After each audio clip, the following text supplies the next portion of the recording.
Que Jésus a en fait dit, tout ce que vous me donnez, je vous le rendrai multiplié par 100 dans cette vie et dans ce temps-ci. Restez avec nous dans Jouissez de votre vie.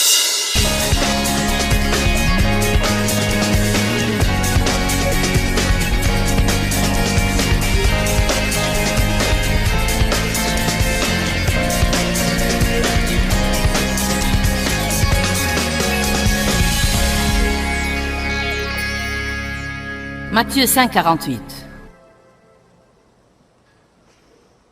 Quand je lisais cette écriture dans la Bible de King James, je me sentais toujours sous pression, car elle dit « Soyez donc parfaits comme votre Père Céleste est parfait ».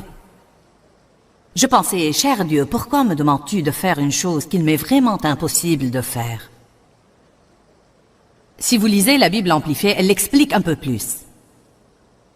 Elle dit « Vous, par conséquent, devez être parfaits ». Mais l'amplification du grec explique ce que le mot parfait veut dire dans la langue grecque. Grandir. Dites tous grandir. Elle ne dit pas adulte, elle dit grandir. Amen. Grandir vers une maturité complète de piété, d'esprit et de caractère, ayant atteint le niveau approprié de vertu et d'intégrité, comme votre Père Céleste est parfait. Donc, au fond, il nous met un objectif. Dieu dit, « Me voilà! Soyez comme moi. Je mettrai mon esprit en vous. Je mettrai mon cœur en vous. En d'autres termes, je vous donnerai le désir de faire les choses comme il se doit.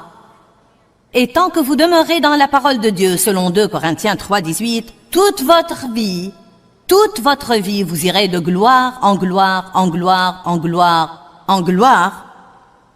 Et devinez quoi? Au milieu de ces gloires, il y a toujours un petit moment de repos où vous commencerez à avoir l'impression que rien ne se passe, je ne change pas, je ne grandis pas. Mais si vous tenez bon et vous restez dans la parole, à ce moment-là, oup! Certains de vous ce week-end ont fait oup, oup, oup. Car la parole de Dieu vous fait cet effet, amen. Mais je dois me rendre compte que j'ai un cœur parfait. Je n'ai pas une performance parfaite, mais Dieu me considère comme parfaite. Il me considère comme juste tant que je reste dans le programme et que je m'approche du symbole de perfection. Voilà pourquoi l'apôtre Paul dit « Je fais une chose, oubliant ce qui est en arrière et me portant vers les bonnes choses qui sont en avant. Je persévère pour saisir ce pourquoi Jésus-Christ est mort pour me saisir. » En d'autres termes, nous jouons notre rôle, mais nous ne pouvons vraiment rien faire sans lui. Luc 18, 20 et 21. Maintenant, rappelez-vous, au verset 18, il parle aux riches et jeunes chefs.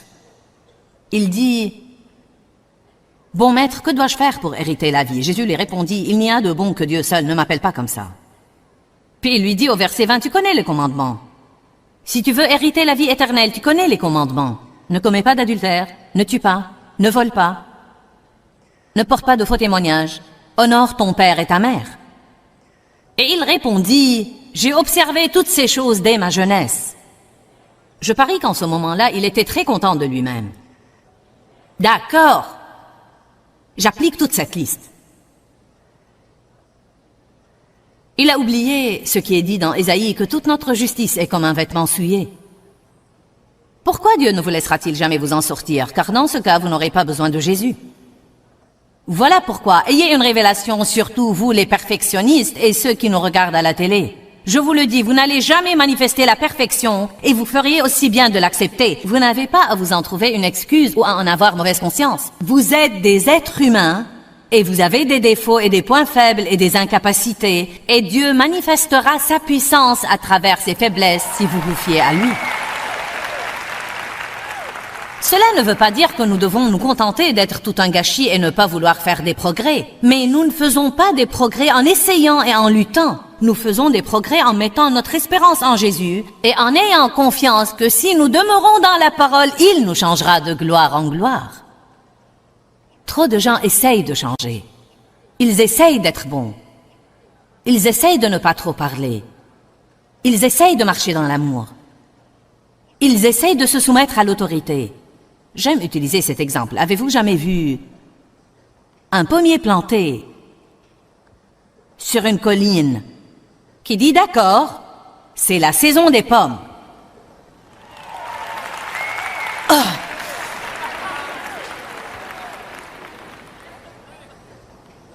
Pas de fruits jusqu'ici.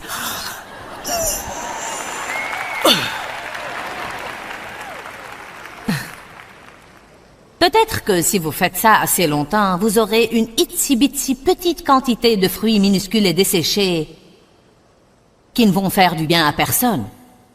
La seule façon de vraiment acquérir le fruit du caractère pieux dans notre vie, c'est de nous appuyer sur Dieu et de dire « Dieu, sans toi, je ne peux rien faire. Je vais demeurer en toi et demeurer dans ta parole. Et je crois que si je fais ça, tu permettras que je porte beaucoup de fruits. J'ai des points faibles, Dieu, mais tu es le seul à pouvoir me changer. Cher Dieu, combien d'années ai-je lutté avec moi-même, et avec mes défauts, et avec mes points faibles, en ne m'aimant pas, en étant fâché contre moi-même pour ne pas avoir pu prier assez longtemps et en ne pouvant pas le faire, en me comparant à tous les autres. Tu as mémorisé les psaumes et parfois je ne peux même pas me rappeler où ils sont, et tu as fait ceci, et tu as fait cela, et je ne peux pas le faire. Quelqu'un de vous a jamais essayé de se changer? Ou a essayé de changer quelqu'un d'autre dans sa famille? En fait, vous avez besoin de rentrer chez vous et de dire à certaines personnes, vous savez quoi? Je vais vous accepter comme vous êtes. Acceptez-moi comme je suis. Et fions-nous tous à Dieu pour nous changer. Je prierai pour vous, priez pour moi. Trouvons un point d'entente au lieu de toutes ces situations de mésentente. Alléluia! Vous n'allez guère porter du fruit en luttant plus que le pommier peut porter du fruit en luttant. Vous devez vraiment vous rendre compte que vous avez des défauts et des points faibles et que Dieu seul peut vous changer. Apparemment, ce type n'avait pas réalisé qu'il en avait. Oh, j'ai fait ça. Dieu soit loué. Mais j'aime ce que Jésus dit là. Verset 22. Et quand Jésus l'entendit, il dit, eh bien, il te manque encore une chose. Il te manque encore une chose. Ce qui lui manquait, c'est qu'il aimait trop son argent. Il nous manque à tous quelque chose. Nous avons tous affaire à quelque chose. Les gens ont pris ces versets de l'Écriture sur ce riche et jeune chef, et le fait que Jésus lui ait dit, si tu veux vraiment être parfait, va vendre tout ce que tu as et donne-le aux pauvres. Beaucoup de gens ont pris ça comme base biblique pour dire que les chrétiens ne doivent rien posséder. Eh bien, ce n'est pas le cas, car si vous lisez la suite de ça, vous trouverez que Jésus a en fait dit, tout ce que vous me donnez, je vous le rendrai multiplié par 100 dans cette vie et dans ce temps-ci. Il n'essayait pas de laisser le type sans le sou. Il essayait de lui dire, si tu me donnes tout ce que tu as, et Dieu demande de nous ce que nous avons du mal à donner.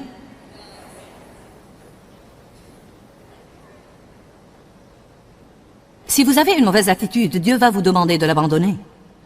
Si vous avez une amertume dans votre cœur et que vous sentez que vous en avez le droit pour avoir été blessé, Dieu va exiger que vous y renonciez et peut-être même qu'il exigera que vous alliez vous excuser auprès de quelqu'un alors que vous n'avez absolument rien fait de mauvais et ce sera la chose la plus difficile au monde pour vous. Mais si vous ne la faites pas, ce sera la chose qui vous manque encore. Même quand vous arrangerez ça, il y aura quelque chose d'autre. Une chose qui vous manque encore. Nous allons continuer à lire car je veux que vous sachiez ce qui est dit là au sujet de l'argent. Bien que ce ne soit pas vraiment l'essentiel de mon message, vous feriez aussi bien de l'apprendre. Quand Jésus l'entendit, il lui dit, il te manque encore une chose. Vends tout ce que tu as et distribue l'argent aux pauvres, et tu auras un trésor dans les cieux. Puis reviens et suis-moi, et sois mon disciple, et joins-toi à mon parti et accompagne-moi. Et quand il entendit ça, il fut peiné et très triste, car il était riche, excessivement riche. Jésus, l'observant, dit qu'il est difficile à ceux qui ont des richesses d'entrer dans le royaume de Dieu. Il ne l'a pas déclaré comme étant impossible, il a dit c'est difficile. Car les choses peuvent vraiment nous entraver. Les choses ont de l'emprise. Il n'y a pas de mal à ce que vous possédiez des choses si elles ne vous possèdent pas. L'essentiel, c'est que nous ne devons pas nous y cramponner. Soyons des canaux pour que Dieu œuvre à travers nous. Et tout ce que nous possédons, nous devons nous rendre compte que nous sommes des intendants de Dieu. Et quand il le demande, nous ne devons pas lutter avant de nous en séparer car il ne nous appartient pas. Ce type-là avait un problème avec son argent. Il aimait trop son argent. Et voilà pourquoi Dieu lui a demandé la chose dont il savait qu'il lui serait difficile de s'en séparer. Même s'il avait dit à Jésus, tu sais Jésus, je vais avoir du mal à faire ça. Car j'aime vraiment mon argent. Parfois, nous devons connaître notre point faible et nous devons le reconnaître. Il est plus facile à un chameau de passer par le trou de l'aiguille qu'a un riche d'entrer dans le royaume de Dieu. Même dans cet exemple précis, il ne parlait pas en fait d'un vrai chameau et d'une vraie aiguille. Il y avait une porte à Jérusalem qui menait au temple et qui était appelée le trou de l'aiguille parce qu'elle était étroite. Et quand les chameaux voulaient passer à travers, ils devaient se mettre à genoux et ils avaient du mal à passer à travers. Il disait donc, pour qu'un homme riche entre au ciel, c'est comme si un chameau essayait de passer par le trou de l'aiguille. Et ceux qui l'écoutaient dirent, alors qui peut être sauvé? Verset 27. Ce qui est impossible aux hommes est possible à Dieu. Quelle écriture extraordinaire! Quel que soit ce que vous endurez aujourd'hui, quelle que soit la situation à laquelle vous faites face ou vous ferez face à l'avenir, ce qui est impossible aux hommes est possible à Dieu. Mais voilà la partie que nous devons comprendre et nous la ratons. C'est impossible aux hommes. C'est impossible aux hommes. C'est impossible aux hommes. Il m'est impossible de me changer moi-même, alors pourquoi lutter pour essayer de le faire? Mais c'est possible à Dieu. Il m'est impossible de changer les autres personnes dans ma vie, mais c'est possible à Dieu. Comment verrons-nous l'impossible se réaliser? En priant et en confessant la parole de Dieu dans cette situation à haute voix. Quand nous confessons la parole de Dieu dans notre bouche, la Bible nous dit que nos anges se mettent au travail parce qu'ils sont envoyés pour aider les héritiers du salut et qu'ils prêtent l'oreille à la parole de Dieu. Ils ne prêtent pas l'oreille à nos murmures et à nos plaintes, ils prêtent l'oreille à la parole de Dieu. Donc quand vous avez une situation impossible et que vous dites « Dieu, je ne sais pas combien dans ma nature charnelle je peux tenir le coup avec cette personne. Mais je crois que tu peux la changer. Je ne peux pas la changer, mais je crois que tu peux. Tu as commencé une bonne œuvre et tu es capable de la compléter. Donc je prie pour cette personne. Je prie au nom de Jésus qu'elle se soumette à toi, que tu mettes le parfait ouvrier sur son chemin. Je prie Dieu que tu changes cette chose que je ne peux pas changer. Maintenant, vous avez mis Dieu dans une position où il peut œuvrer car vous croyez, au lieu de lutter et d'essayer de provoquer une chose vous-même.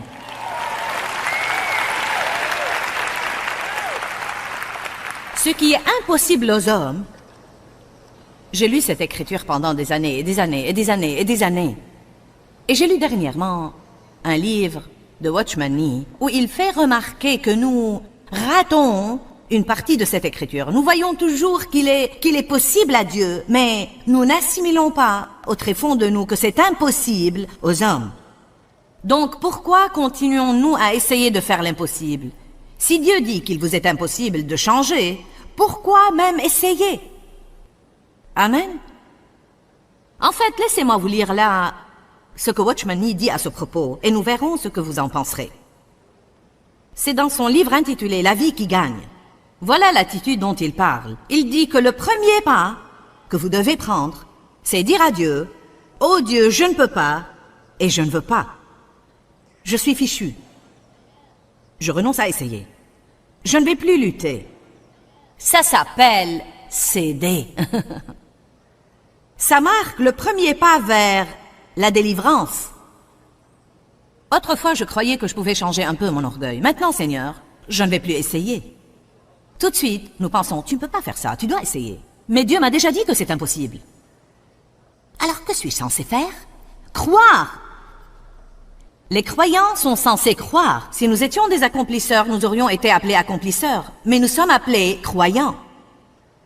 Évidemment, il y a un effort que nous devons fournir pour coopérer à l'œuvre du Saint-Esprit. Mais la plus grande partie de cet effort est en fait de rester en place et de laisser Dieu faire ce qu'il veut faire dans notre vie. La plus grande partie de cet effort, ce n'est pas de fuir la douleur que vous allez avoir quand Dieu essaiera d'œuvrer en vous alors que vous préférez qu'il vous laisse tranquille. Autrefois, je pensais que je pouvais améliorer mon caractère un peu. Maintenant, Seigneur, je renonce complètement. Autrefois, j'imaginais que je pouvais contrôler ma langue. Maintenant, Seigneur, je renonce. Je ne peux pas. Je ne vais pas essayer de changer, je renonce complètement. Puis il dit, seulement quand ça devient impossible pour vous, ça devient possible pour Dieu. Seulement quand ça devient impossible pour vous, ça devient possible pour Dieu. Car tant que nous pensons qu'il nous est possible de faire quelque chose, nous allons continuer à essayer de comprendre et à essayer de trouver une solution. Nous allons rester dans le domaine du raisonnement, nous allons rester dans le domaine des inquiétudes, nous allons rester dans le domaine de la peine. Mais si je sais que quoi que j'essaye de faire, c'est impossible, je ferai aussi bien de dire, d'accord Dieu, j'ai compris cette partie, j'arrête, mets-toi au travail. Je me rappelle en ce moment Lorsque Dieu m'enseignait ces leçons depuis des années et des années, quand je luttais, et que j'essayais de me changer, et que j'essayais de changer Dave, et que j'essayais de changer mes enfants, et que j'essayais d'agrandir mon ministère, et que j'essayais d'avoir la prospérité, et que j'essayais, et j'étais si frustrée. J'étais spirituellement épuisée tout le temps. Rien ne nous épuise plus que d'essayer de faire quelque chose à propos d'une chose envers laquelle nous ne pouvons rien. D'essayer d'arranger quelque chose que Dieu seul peut arranger. Allez, combien de vous sont exaspérés contre eux-mêmes? Bon. Eh bien, vous devez comprendre ça aujourd'hui. Ça vous est absolument impossible. Je sais que l'on vous dit toujours, eh bien, tu dois essayer. Tu dois essayer. Mais notre tâche comme croyants, c'est de croire. Nous avons bien un travail à faire, mais c'est un travail spirituel. Dieu, je me fie à toi pour me changer. Ensuite, vous verrez des changements apparaître dans votre vie. Mais vous ne pouvez pas vous en attribuer le mérite, car c'est Dieu qui les a faits. Un des moments les plus frustrants dont j'ai fait l'expérience, c'est quand j'essayais d'apprendre à me taire. J'avais écouté un message au sujet de ne pas trop parler et j'ai pensé, ça suffit. Ma bouche m'attire toujours des ennuis, alors je ne vais absolument rien dire. C'est la façon de faire de la chair. Elle va d'une extrême à une autre extrême. La façon dont vous réparez trop parler, c'est je ne vais rien dire. Je ne vais plus avoir des ennuis car je ne vais plus parler. Puis tous ceux qui vous entourent pensent que vous êtes fou, fâché, bizarre, dingue et excentrique. Qu'est-ce qui vous prend? Car normalement, votre bouche court à 150 km à l'heure et maintenant vous ne dites rien. Alors, je me réveillais le matin et Dave me parlait et je disais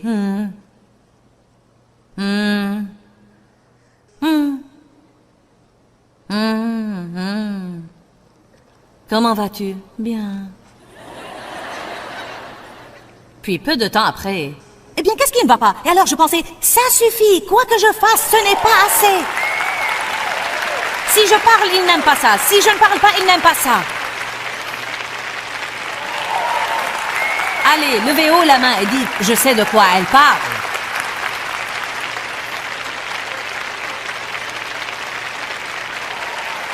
Je vous le dis, le diable et ses petits démons étaient là à faire...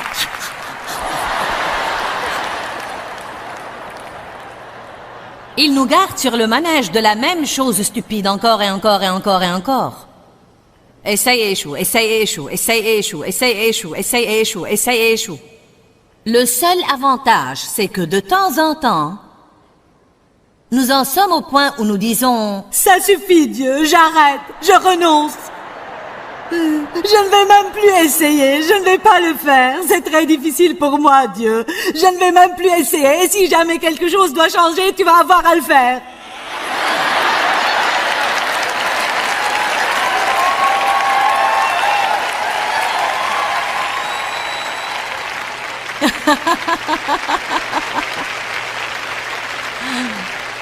À ce moment-là, Dieu ne dit pas « Oh non ! Tu me confies toute l'affaire, que vais-je faire? Ne me laisse pas maintenant !» Non, ce n'est pas ce qu'il fera. Je me rappelle que je l'ai fait une fois d'une façon vraiment théâtrale. Dieu? Dieu, crois-moi, j'ai fait beaucoup d'efforts et j'ai fait tout ce que je peux faire. Rien ne marche. Je ne peux plus continuer comme ça, Dieu. Oh, j'arrête. Et j'ai entendu le Saint-Esprit me dire, vraiment?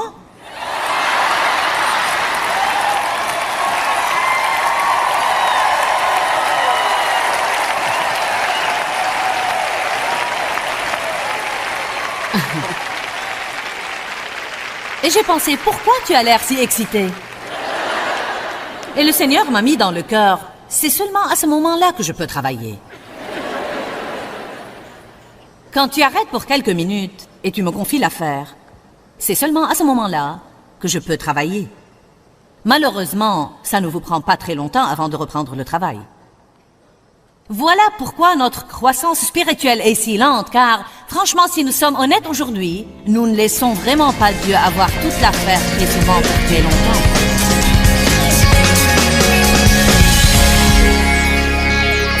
Eh bien, sûrement chacun de nous peut dire, il me manque au moins une chose. Nous avons tous affaire à l'incapacité et nous avons besoin de Jésus. Il nous manque une chose à tous. Nous ne devons pas nous détester nous-mêmes pour cela. Nul de nous n'est parfait, mais nous pouvons avoir un cœur parfait. Abandonnez la frustration que vous avez envers vos imperfections et détendez-vous un petit peu. Aimez-vous vous-même. Arrêtez de vous soucier trop de vos défauts. Dieu savait que vous aviez besoin d'aide quand il a établi une relation avec vous. C'est pourquoi il a envoyé Jésus. Et en Jésus, nous sommes considérés comme étant justes, pieux, irréprochables et aimés. Vivez la vie que Dieu est mort pour que vous puissiez vivre. Une vie libre. Sortez de la boîte dans laquelle le monde essaye de vous emprisonner. Et soyez les personnes que Dieu veut que vous soyez. Pourquoi Seigneur, pourquoi? Dans ce livret, Joyce Meyer nous enseigne à travers la parole comment être délivré de la confusion. Pour obtenir ce livret gratuitement, écrivez-nous à Joyce Meyer, boîte postale 40095-6300 Larnaca, Chypre. Ou bien visitez notre site web www.joycemeyer.org/fr.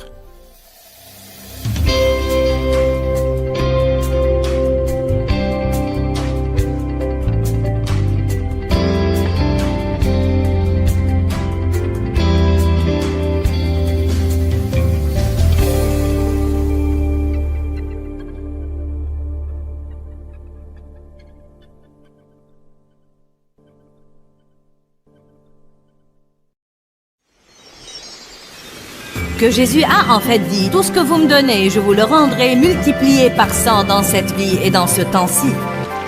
Restez avec nous dans Jouissez de votre vie.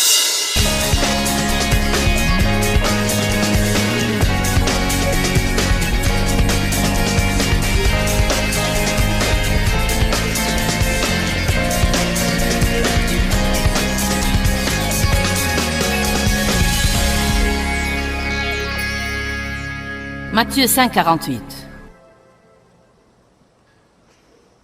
Quand je lisais cette écriture dans la Bible de King James, je me sentais toujours sous pression, car elle dit « Soyez donc parfaits comme votre Père Céleste est parfait ».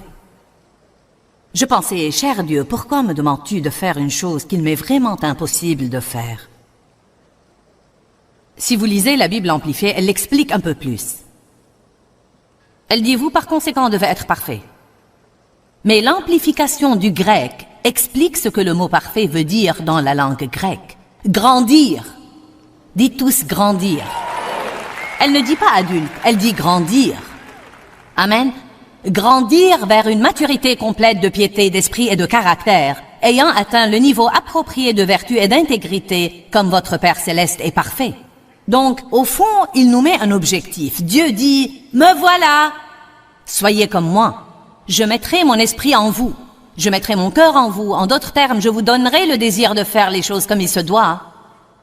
Et tant que vous demeurez dans la parole de Dieu, selon 2 Corinthiens 3, 18, toute votre vie, vous irez de gloire en gloire, en gloire, en gloire, en gloire. Et devinez quoi? Au milieu de ces gloires, il y a toujours un petit moment de repos où vous commencerez à avoir l'impression que rien ne se passe, je ne change pas, je ne grandis pas. Mais si vous tenez bon et vous restez dans la parole, à ce moment-là, oup! Certains de vous ce week-end ont fait oup, oup, oup. Car la parole de Dieu vous fait cet effet, amen. Mais je dois me rendre compte que j'ai un cœur parfait. Je n'ai pas une performance parfaite, mais Dieu me considère comme parfaite. Il me considère comme juste tant que je reste dans le programme et que je m'approche du symbole de perfection. Voilà pourquoi l'apôtre Paul dit « Je fais une chose, oubliant ce qui est en arrière et me portant vers les bonnes choses qui sont en avant. Je persévère pour saisir ce pourquoi Jésus-Christ est mort pour me saisir. » En d'autres termes, nous jouons notre rôle, mais nous ne pouvons vraiment rien faire sans lui. Luc 18, 20 et 21. Maintenant, rappelez-vous, au verset 18, il parle aux riches et jeunes chefs. Il dit, « Bon maître, que dois-je faire pour hériter la vie ?» Jésus lui répondit, « Il n'y a de bon que Dieu seul, ne m'appelle pas comme ça. » Puis il lui dit au verset 20, « Tu connais les commandements. Si tu veux hériter la vie éternelle, tu connais les commandements. Ne commets pas d'adultère, ne tue pas, ne vole pas, ne porte pas de faux témoignages, honore ton père et ta mère. » Et il répondit, « J'ai observé toutes ces choses dès ma jeunesse. » Je parie qu'en ce moment-là, il était très content de lui-même. D'accord. J'applique toute cette liste. Il a oublié ce qui est dit dans Ésaïe, que toute notre justice est comme un vêtement souillé. Pourquoi Dieu ne vous laissera-t-il jamais vous en sortir? Car dans ce cas, vous n'aurez pas besoin de Jésus. Voilà pourquoi, ayez une révélation, surtout vous les perfectionnistes et ceux qui nous regardent à la télé. Je vous le dis, vous n'allez jamais manifester la perfection et vous feriez aussi bien de l'accepter. Vous n'avez pas à vous en trouver une excuse ou à en avoir mauvaise conscience. Vous êtes des êtres humains et vous avez des défauts et des points faibles et des incapacités. Et Dieu manifestera sa puissance à travers ses faiblesses si vous vous fiez à lui. Cela ne veut pas dire que nous devons nous contenter d'être tout un gâchis et ne pas vouloir faire des progrès. Mais nous ne faisons pas des progrès en essayant et en luttant. Nous faisons des progrès en mettant notre espérance en Jésus et en ayant confiance que si nous demeurons dans la parole, il nous changera de gloire en gloire. Trop de gens essayent de changer. Ils essayent d'être bons. Ils essayent de ne pas trop parler. Ils essayent de marcher dans l'amour. Ils essayent de se soumettre à l'autorité. J'aime utiliser cet exemple. Avez-vous jamais vu un pommier planté sur une colline qui dit d'accord, c'est la saison des pommes. Oh.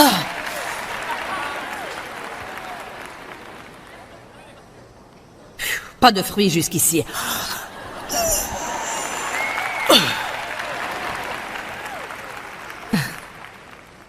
Peut-être que si vous faites ça assez longtemps, vous aurez une itsy-bitsy petite quantité de fruits minuscules et desséchés qui ne vont faire du bien à personne. La seule façon de vraiment acquérir le fruit du caractère pieux dans notre vie, c'est de nous appuyer sur Dieu et de dire « Dieu, sans toi, je ne peux rien faire. Je vais demeurer en toi et demeurer dans ta parole. Et je crois que si je fais ça, tu permettras que je porte beaucoup de fruits. J'ai des points faibles, Dieu, mais tu es le seul à pouvoir me changer. Cher Dieu, combien d'années ai-je lutté avec moi-même, et avec mes défauts, et avec mes points faibles, en ne m'aimant pas, en étant fâché contre moi-même pour ne pas avoir pu prier assez longtemps, et en ne pouvant pas le faire, en me comparant à tous les autres. Tu as mémorisé les psaumes, et parfois je ne peux même pas me rappeler où ils sont, et tu as fait ceci, et tu as fait cela, et je ne peux pas le faire. Quelqu'un de vous a jamais essayé de se changer?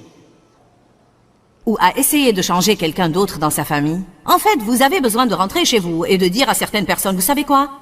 Je vais vous accepter comme vous êtes. Acceptez-moi comme je suis. Et fions-nous tous à Dieu pour nous changer. Je prierai pour vous, priez pour moi. Trouvons un point d'entente au lieu de toutes ces situations de mésentente. Alléluia! Vous n'allez guère porter du fruit en luttant plus que le pommier peut porter du fruit en luttant. Vous devez vraiment vous rendre compte que vous avez des défauts et des points faibles et que Dieu seul peut vous changer. Apparemment, ce type n'avait pas réalisé qu'il en avait. Oh, j'ai fait ça. Dieu soit loué. Mais j'aime ce que Jésus dit là. Verset 22. Et quand Jésus l'entendit, il dit, eh bien, il te manque encore une chose. Il te manque encore une chose. Ce qui lui manquait, c'est qu'il aimait trop son argent. Il nous manque à tous quelque chose. Nous avons tous affaire à quelque chose.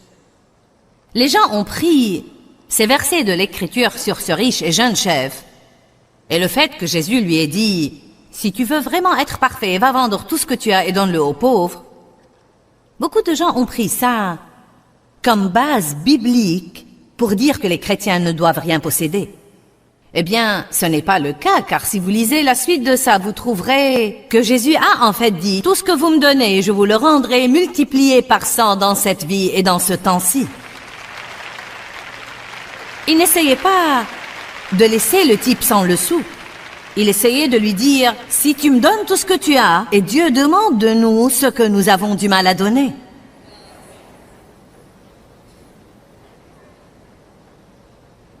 Si vous avez une mauvaise attitude, Dieu va vous demander de l'abandonner.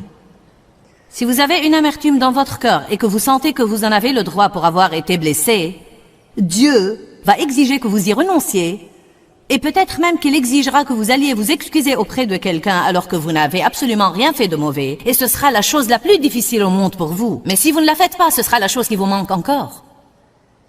Même quand vous arrangerez ça, il y aura quelque chose d'autre. Une chose qui vous manque encore. Nous allons continuer à lire car je veux que vous sachiez ce qui est dit là au sujet de l'argent. Bien que ce ne soit pas vraiment l'essentiel de mon message, vous feriez aussi bien de l'apprendre. Quand Jésus l'entendit, il lui dit, il te manque encore une chose. Vends tout ce que tu as et distribue l'argent aux pauvres, et tu auras un trésor dans les cieux. Puis reviens et suis-moi, et sois mon disciple, et joins-toi à mon parti et accompagne-moi. Et quand il entendit ça, il fut peiné et très triste, car il était riche, excessivement riche. Jésus, l'observant, dit qu'il est difficile à ceux qui ont des richesses d'entrer dans le royaume de Dieu. Il ne l'a pas déclaré comme étant impossible, il a dit c'est difficile. Car les choses peuvent vraiment nous entraver. Les choses ont de l'emprise. Il n'y a pas de mal à ce que vous possédiez des choses si elles ne vous possèdent pas. L'essentiel, c'est que nous ne devons pas nous y cramponner. Soyons des canaux pour que Dieu œuvre à travers nous. Et tout ce que nous possédons, nous devons nous rendre compte que nous sommes des intendants de Dieu. Et quand il le demande, nous ne devons pas lutter avant de nous en séparer car il ne nous appartient pas. Ce type-là avait un problème avec son argent. Il aimait trop son argent. Et voilà pourquoi Dieu lui a demandé la chose dont il savait qu'il lui serait difficile de s'en séparer. Même s'il avait dit à Jésus, tu sais Jésus, je vais avoir du mal à faire ça. Car j'aime vraiment mon argent.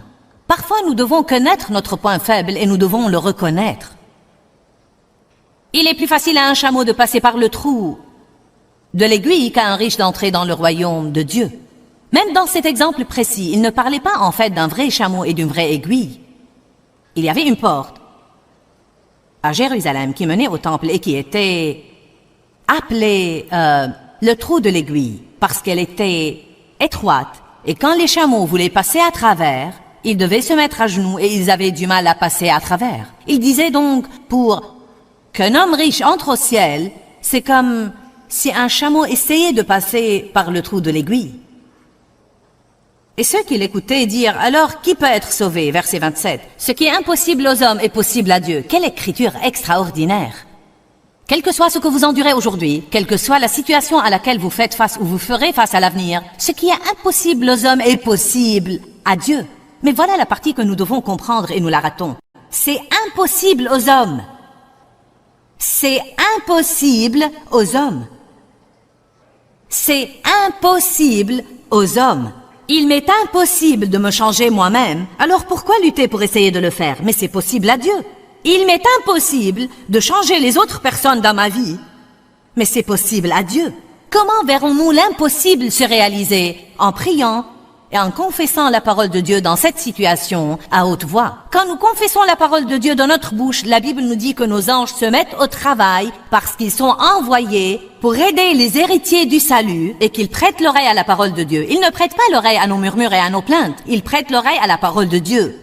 Donc quand vous avez une situation impossible et que vous dites « Dieu, je ne sais pas combien dans ma nature charnelle je peux tenir le coup avec cette personne. » Mais je crois que tu peux la changer. Je ne peux pas la changer, mais je crois que tu peux. Tu as commencé une bonne œuvre et tu es capable de la compléter. Donc je prie pour cette personne. Je prie au nom de Jésus qu'elle se soumette à toi, que tu mettes le parfait ouvrier sur son chemin. Je prie Dieu que tu changes cette chose que je ne peux pas changer. Maintenant, vous avez mis Dieu dans une position où il peut œuvrer car vous croyez, au lieu de lutter et d'essayer de provoquer une chose vous-même.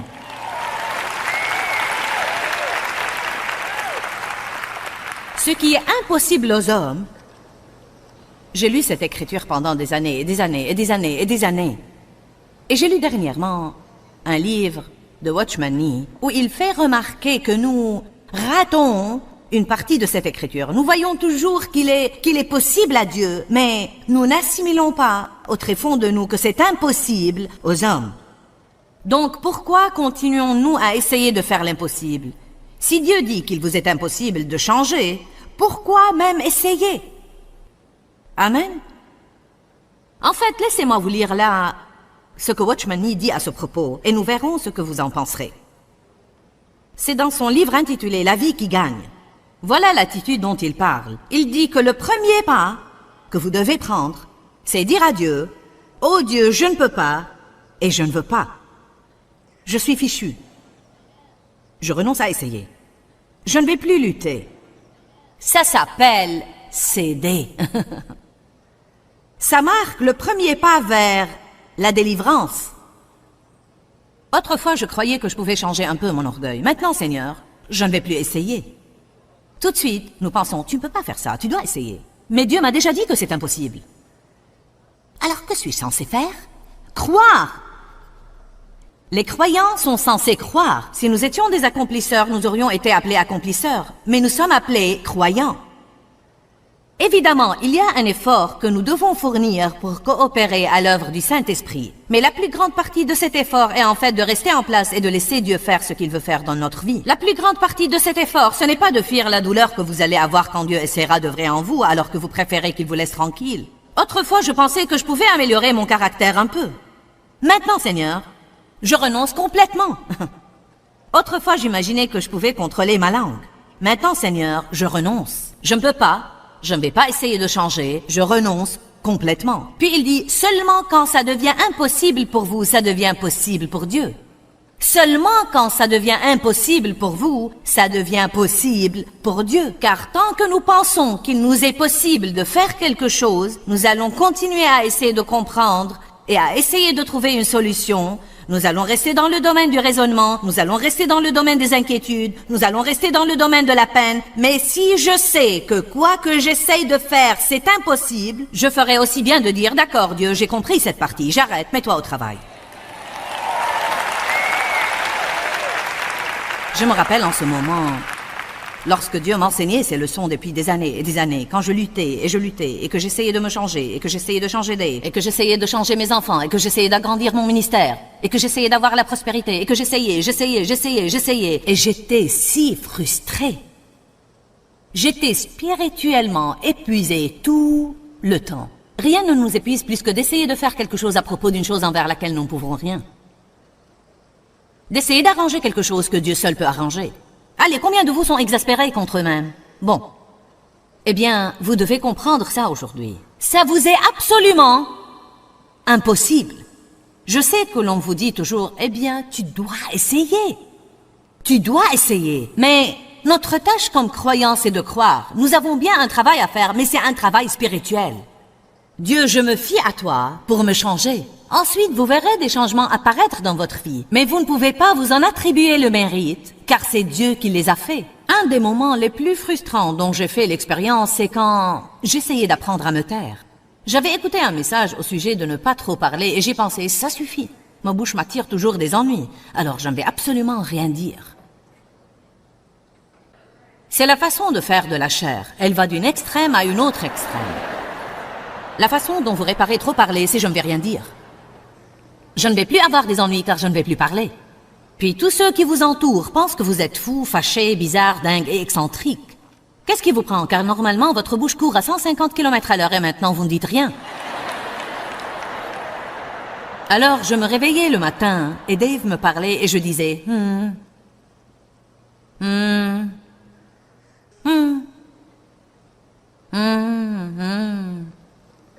Comment vas-tu? Bien.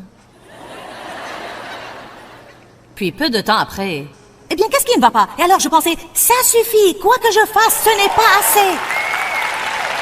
Si je parle, il n'aime pas ça. Si je ne parle pas, il n'aime pas ça. Allez, levez haut la main et dites, je sais de quoi elle parle.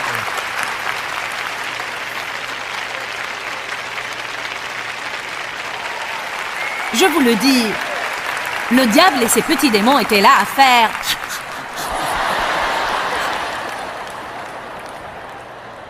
Ils nous gardent sur le manège de la même chose stupide encore et encore et encore et encore. Essaye et échoue, essaye et échoue, essaye et échoue, essaye et échoue, essaye et échoue, essaye et échoue.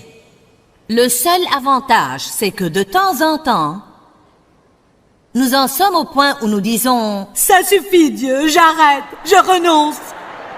Je ne vais même plus essayer, je ne vais pas le faire, c'est très difficile pour moi Dieu. Je ne vais même plus essayer et si jamais quelque chose doit changer, tu vas avoir à le faire. »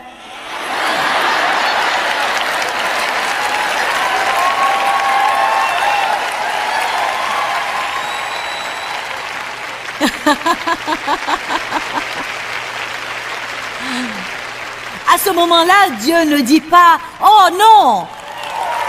Tu me confies toute l'affaire, que vais-je faire? Ne me laisse pas maintenant! Non, ce n'est pas ce qu'il fera. Je me rappelle que je l'ai fait une fois d'une façon vraiment théâtrale. Dieu? Dieu, crois-moi, j'ai fait beaucoup d'efforts. Et j'ai fait tout ce que je peux faire. Rien ne marche. Je ne peux plus continuer comme ça, Dieu. Oh, j'arrête. Et j'ai entendu le Saint-Esprit me dire vraiment?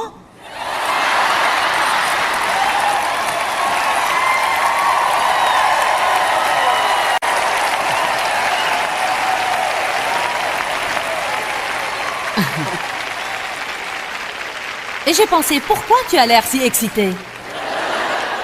Et le Seigneur m'a mis dans le cœur, c'est seulement à ce moment-là que je peux travailler. Quand tu arrêtes pour quelques minutes et tu me confies l'affaire, c'est seulement à ce moment-là que je peux travailler. Malheureusement, ça ne vous prend pas très longtemps avant de reprendre le travail. Voilà pourquoi notre croissance spirituelle est si lente, car franchement, si nous sommes honnêtes aujourd'hui, nous ne laissons vraiment pas Dieu avoir toute l'affaire très souvent pour très longtemps.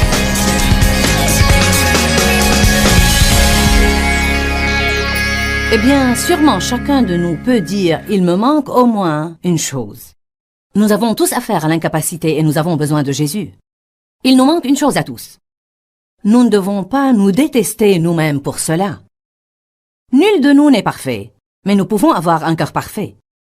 Abandonnez la frustration que vous avez envers vos imperfections et détendez-vous un petit peu. Aimez-vous vous-même. Arrêtez de vous soucier trop de vos défauts. Dieu savait que vous aviez besoin d'aide quand il a établi une relation avec vous. C'est pourquoi il a envoyé Jésus. Et en Jésus, nous sommes considérés comme étant justes, pieux, irréprochables et aimés. Vivez la vie que Dieu est mort pour que vous puissiez vivre. Une vie libre. Sortez de la boîte dans laquelle le monde essaye de vous emprisonner. Et soyez les personnes que Dieu veut que vous soyez. Pourquoi Seigneur, pourquoi? Dans ce livret, Joyce Meyer nous enseigne à travers la parole comment être délivré de la confusion. Pour obtenir ce livret gratuitement, écrivez-nous à Joyce Meyer, boîte postale 40095-6300 Larnaca, Chypre. Ou bien visitez notre site web www.joycemeyer.org/fr.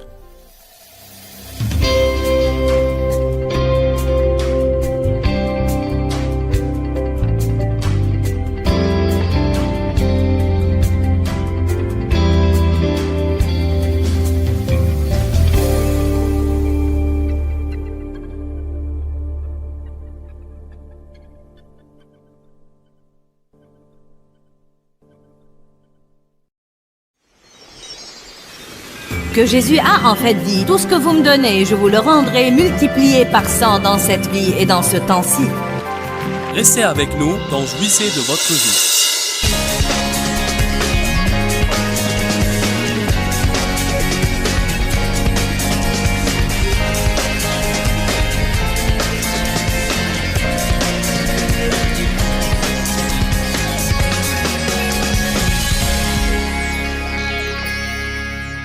Matthieu 5, 48.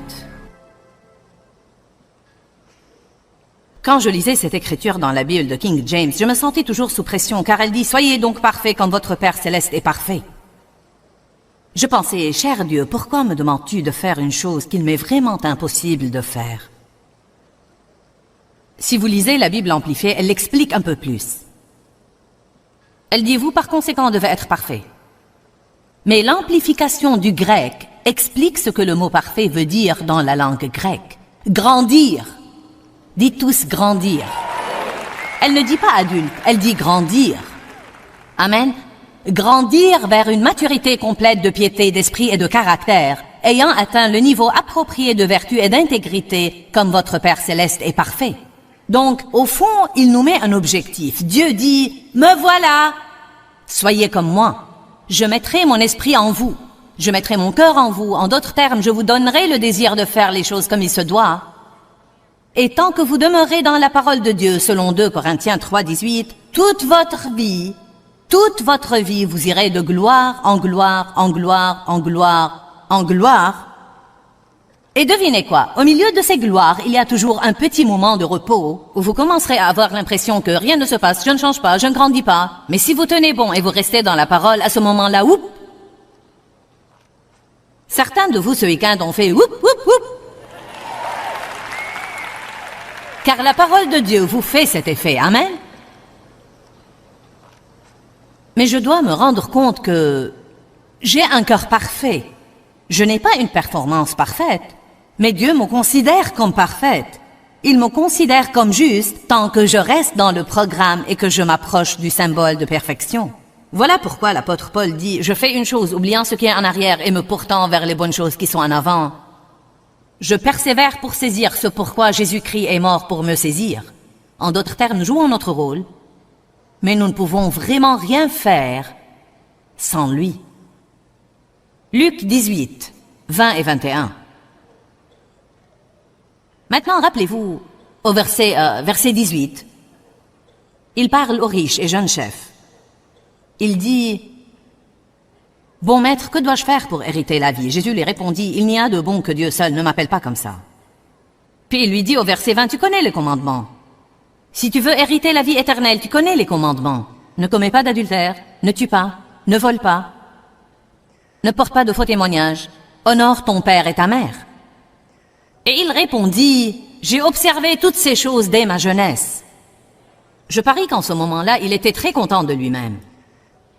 D'accord, j'applique toute cette liste. Il a oublié ce qui est dit dans Ésaïe, que toute notre justice est comme un vêtement souillé.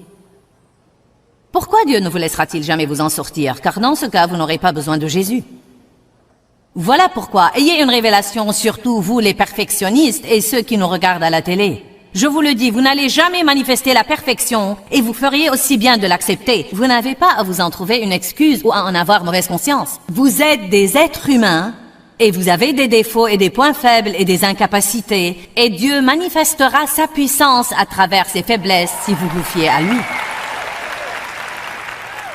Cela ne veut pas dire que nous devons nous contenter d'être tout un gâchis et ne pas vouloir faire des progrès. Mais nous ne faisons pas des progrès en essayant et en luttant. Nous faisons des progrès en mettant notre espérance en Jésus et en ayant confiance que si nous demeurons dans la parole, il nous changera de gloire en gloire. Trop de gens essayent de changer. Ils essayent d'être bons. Ils essayent de ne pas trop parler. Ils essayent de marcher dans l'amour. Ils essayent de se soumettre à l'autorité. J'aime utiliser cet exemple. Avez-vous jamais vu un pommier planté sur une colline qui dit « D'accord, c'est la saison des pommes. » Oh.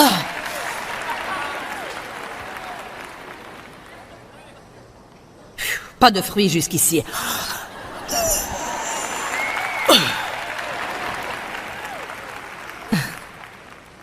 Peut-être que si vous faites ça assez longtemps, vous aurez une itsy-bitsy petite quantité de fruits minuscules et desséchés qui ne vont faire du bien à personne. La seule façon de vraiment acquérir le fruit du caractère pieux dans notre vie, c'est de nous appuyer sur Dieu et de dire « Dieu, sans toi, je ne peux rien faire. Je vais demeurer en toi et demeurer dans ta parole. Et je crois que si je fais ça, tu permettras que je porte beaucoup de fruits. J'ai des points faibles, Dieu, mais tu es le seul à pouvoir me changer. Cher Dieu, combien d'années ai-je lutté avec moi-même, et avec mes défauts, et avec mes points faibles, en ne m'aimant pas, en étant fâché contre moi-même pour ne pas avoir pu prier assez longtemps et en ne pouvant pas le faire, en me comparant à tous les autres. Tu as mémorisé les psaumes et parfois je ne peux même pas me rappeler où ils sont, et tu as fait ceci, et tu as fait cela, et je ne peux pas le faire. Quelqu'un de vous a jamais essayé de se changer? Ou à essayer de changer quelqu'un d'autre dans sa famille? En fait, vous avez besoin de rentrer chez vous et de dire à certaines personnes, vous savez quoi? Je vais vous accepter comme vous êtes. Acceptez-moi comme je suis. Et fions-nous tous à Dieu pour nous changer. Je prierai pour vous, priez pour moi. Trouvons un point d'entente au lieu de toutes ces situations de mésentente. Alléluia! Vous n'allez guère porter du fruit en luttant plus que le pommier peut porter du fruit en luttant. Vous devez vraiment vous rendre compte que vous avez des défauts et des points faibles et que Dieu seul peut vous changer. Apparemment, ce type n'avait pas réalisé qu'il en avait. Oh, j'ai fait ça. Dieu soit loué. Mais j'aime ce que Jésus dit là. Verset 22. Et quand Jésus l'entendit, il dit, eh bien, il te manque encore une chose. Il te manque encore une chose. Ce qui lui manquait, c'est qu'il aimait trop son argent. Il nous manque à tous quelque chose. Nous avons tous affaire à quelque chose. Les gens ont pris ces versets de l'Écriture sur ce riche et jeune chef, et le fait que Jésus lui ait dit, si tu veux vraiment être parfait, va vendre tout ce que tu as et donne-le aux pauvres. Beaucoup de gens ont pris ça comme base biblique pour dire que les chrétiens ne doivent rien posséder. Eh bien, ce n'est pas le cas, car si vous lisez la suite de ça, vous trouverez que Jésus a en fait dit, tout ce que vous me donnez, je vous le rendrai multiplié par 100 dans cette vie et dans ce temps-ci. Il n'essayait pas de laisser le type sans le sou. Il essayait de lui dire, si tu me donnes tout ce que tu as, et Dieu demande de nous ce que nous avons du mal à donner.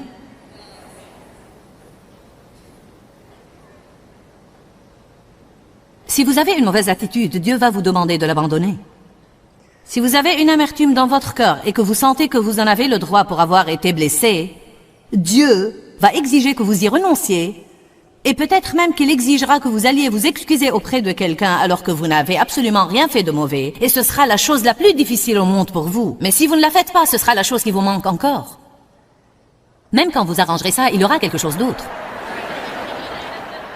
Une chose qui vous manque encore. Nous allons continuer à lire car je veux que vous sachiez ce qui est dit là au sujet de l'argent. Bien que ce ne soit pas vraiment l'essentiel de mon message, vous feriez aussi bien de l'apprendre.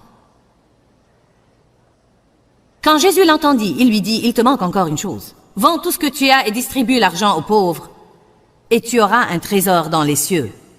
Puis reviens et suis-moi, et sois mon disciple, et joins-toi à mon parti et accompagne-moi. Et quand il entendit ça, il fut peiné et très triste, car il était riche, excessivement riche. Jésus, l'observant, dit qu'il est difficile à ceux qui ont des richesses d'entrer dans le royaume de Dieu. Il ne l'a pas déclaré comme étant impossible, il a dit c'est difficile. Car les choses peuvent vraiment nous entraver. Les choses ont de l'emprise. Il n'y a pas de mal à ce que vous possédiez des choses si elles ne vous possèdent pas. L'essentiel, c'est que nous ne devons pas nous y cramponner. Soyons des canaux pour que Dieu œuvre à travers nous. Et tout ce que nous possédons, nous devons nous rendre compte que nous sommes des intendants de Dieu. Et quand il le demande, nous ne devons pas lutter avant de nous en séparer car il ne nous appartient pas. Ce type-là avait un problème avec son argent. Il aimait trop son argent. Et voilà pourquoi Dieu lui a demandé la chose dont il savait qu'il lui serait difficile de s'en séparer. Même s'il avait dit à Jésus, tu sais Jésus, je vais avoir du mal à faire ça. Car j'aime vraiment mon argent. Parfois, nous devons connaître notre point faible et nous devons le reconnaître. Il est plus facile à un chameau de passer par le trou de l'aiguille qu'à un riche d'entrer dans le royaume de Dieu.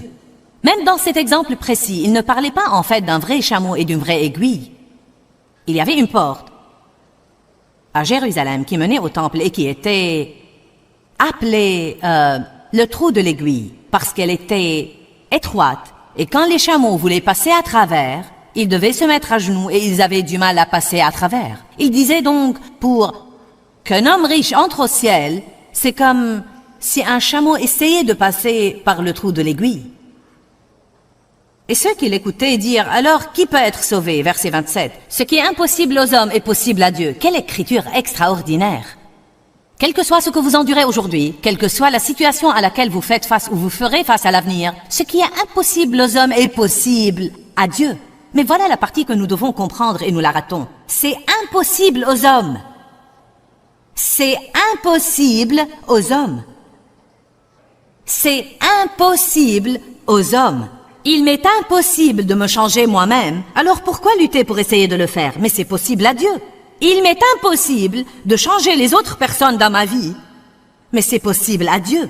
Comment verrons-nous l'impossible se réaliser? En priant et en confessant la parole de Dieu dans cette situation à haute voix. Quand nous confessons la parole de Dieu dans notre bouche, la Bible nous dit que nos anges se mettent au travail parce qu'ils sont envoyés pour aider les héritiers du salut et qu'ils prêtent l'oreille à la parole de Dieu. Ils ne prêtent pas l'oreille à nos murmures et à nos plaintes, ils prêtent l'oreille à la parole de Dieu. Donc quand vous avez une situation impossible et que vous dites « Dieu, je ne sais pas combien dans ma nature charnelle je peux tenir le coup avec cette personne », Mais je crois que tu peux la changer. Je ne peux pas la changer, mais je crois que tu peux. Tu as commencé une bonne œuvre et tu es capable de la compléter. Donc je prie pour cette personne.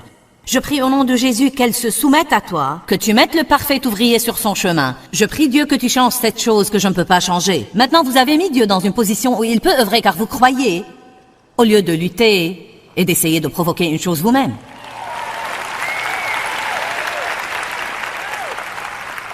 Ce qui est impossible aux hommes. J'ai lu cette écriture pendant des années et des années et des années et des années. Et j'ai lu dernièrement un livre de Watchman Nee où il fait remarquer que nous ratons une partie de cette écriture. Nous voyons toujours qu'il est possible à Dieu, mais nous n'assimilons pas au tréfonds de nous que c'est impossible aux hommes. Donc pourquoi continuons-nous à essayer de faire l'impossible? Si Dieu dit qu'il vous est impossible de changer, pourquoi même essayer? Amen. En fait, laissez-moi vous lire là ce que Watchman Nee dit à ce propos, et nous verrons ce que vous en penserez. C'est dans son livre intitulé « La vie qui gagne ». Voilà l'attitude dont il parle. Il dit que le premier pas que vous devez prendre, c'est dire à Dieu « Oh Dieu, je ne peux pas, et je ne veux pas. Je suis fichu. Je renonce à essayer. Je ne vais plus lutter. » Ça s'appelle céder. Ça marque le premier pas vers la délivrance. Autrefois, je croyais que je pouvais changer un peu mon orgueil. Maintenant, Seigneur, je ne vais plus essayer. Tout de suite, nous pensons, tu ne peux pas faire ça, tu dois essayer. Mais Dieu m'a déjà dit que c'est impossible. Alors, que suis-je censé faire? Croire! Les croyants sont censés croire. Si nous étions des accomplisseurs, nous aurions été appelés accomplisseurs. Mais nous sommes appelés croyants. Évidemment, il y a un effort que nous devons fournir pour coopérer à l'œuvre du Saint-Esprit. Mais la plus grande partie de cet effort est en fait de rester en place et de laisser Dieu faire ce qu'il veut faire dans notre vie. La plus grande partie de cet effort, ce n'est pas de fuir la douleur que vous allez avoir quand Dieu essaiera d'œuvrer en vous alors que vous préférez qu'il vous laisse tranquille. Autrefois, je pensais que je pouvais améliorer mon caractère un peu. Maintenant, Seigneur, je renonce complètement. Autrefois, j'imaginais que je pouvais contrôler ma langue. Maintenant, Seigneur, je renonce. Je ne peux pas. Je ne vais pas essayer de changer, je renonce complètement. Puis il dit, seulement quand ça devient impossible pour vous, ça devient possible pour Dieu. Seulement quand ça devient impossible pour vous, ça devient possible pour Dieu. Car tant que nous pensons qu'il nous est possible de faire quelque chose, nous allons continuer à essayer de comprendre et à essayer de trouver une solution. Nous allons rester dans le domaine du raisonnement, nous allons rester dans le domaine des inquiétudes, nous allons rester dans le domaine de la peine. Mais si je sais que quoi que j'essaye de faire, c'est impossible, je ferai aussi bien de dire, d'accord Dieu, j'ai compris cette partie, j'arrête, mets-toi au travail.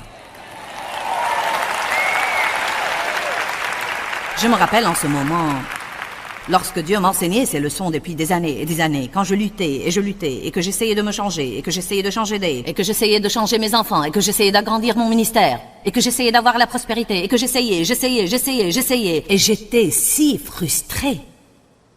J'étais spirituellement épuisée tout le temps. Rien ne nous épuise plus que d'essayer de faire quelque chose à propos d'une chose envers laquelle nous ne pouvons rien. D'essayer d'arranger quelque chose que Dieu seul peut arranger. Allez, combien de vous sont exaspérés contre eux-mêmes? Bon. Eh bien, vous devez comprendre ça aujourd'hui. Ça vous est absolument impossible. Je sais que l'on vous dit toujours, eh bien, tu dois essayer. Tu dois essayer. Mais notre tâche comme croyants, c'est de croire. Nous avons bien un travail à faire, mais c'est un travail spirituel. Dieu, je me fie à toi pour me changer. Ensuite, vous verrez des changements apparaître dans votre vie. Mais vous ne pouvez pas vous en attribuer le mérite, car c'est Dieu qui les a faits.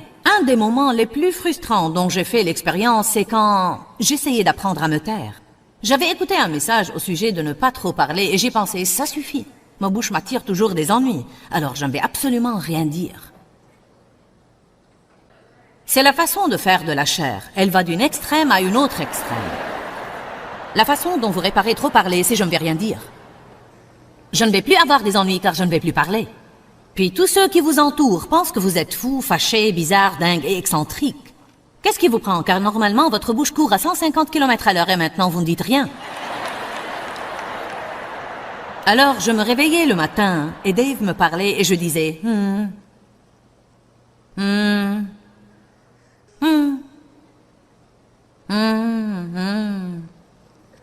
Comment vas-tu? Bien. Puis peu de temps après... Eh bien, qu'est-ce qui ne va pas? Et alors je pensais, ça suffit, quoi que je fasse, ce n'est pas assez.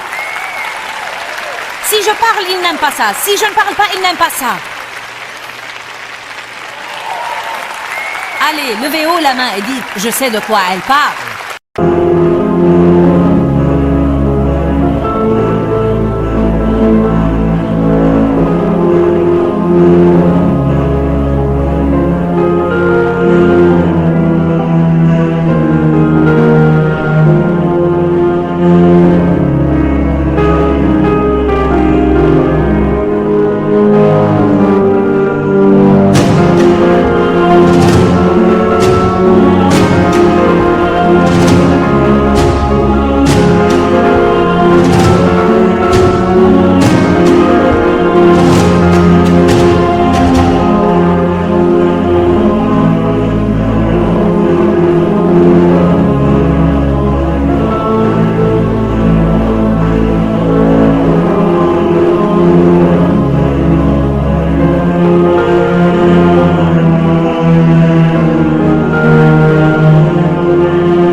so high I'm hypnotized.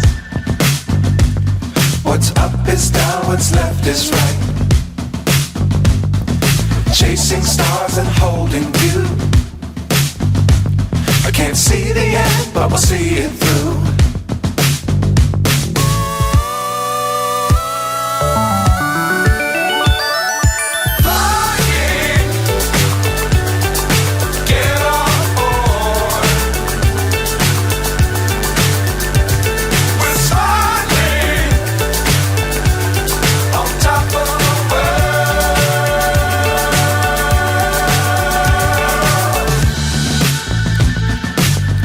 Times don't fly too high.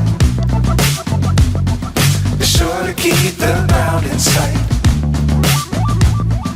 Fly forever if you keep it tight. Love the world but keep the sky on your mind.